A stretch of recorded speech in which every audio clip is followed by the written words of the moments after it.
Assalamualaikum warahmatullahi wabarakatuh. My name is Dea Tasya Sabila.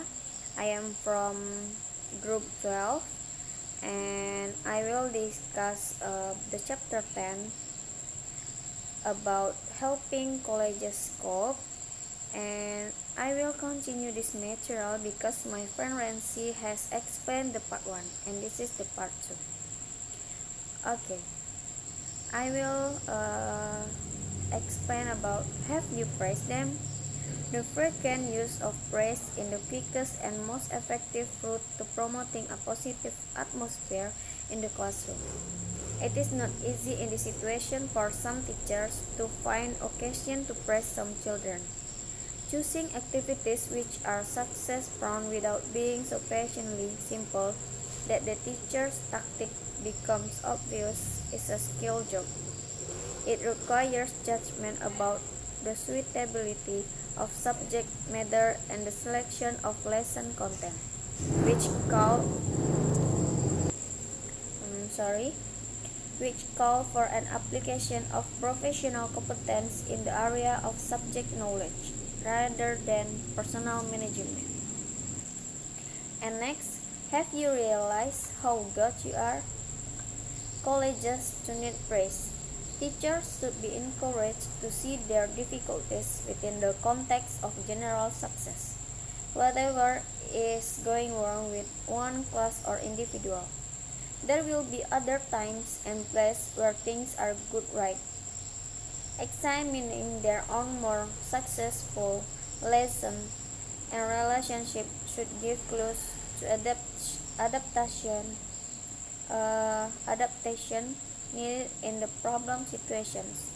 Difficulties may often arise at particular stage of a lesson, and this might indicate that more attention should be given to planning the part of the lesson. It may be the lesson start well, but conclude badly. And next, this is the 4 topics for discussion. The first is standards of work, and the second is support provided. The third is marking, and the last is reward. And minimum in intervention. Advice on change should always aim to keeping interference with normal routine to a minimum. Heron, 1978, suggests that whenever one teacher intervenes in the work of another, the principles of Occam's razor should be applied. This requires that the most parsimonious intervention, the less disturbing intervention, should be attempted, and more drastic measures tried only if this is ineffective. In other words, try the simplest way first. Intervention with individual pupils. This might start by observation of the context in which learning takes place, then consideration of the content of material, and finally, the possibilities of conditioning behavior.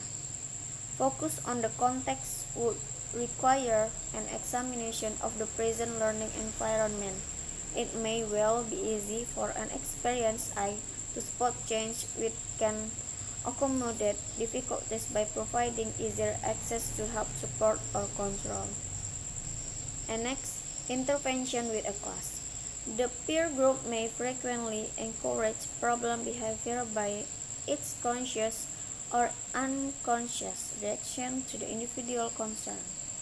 Often, it is more effective to either to alter that respondent's attempt to suppress original behavior by punishment.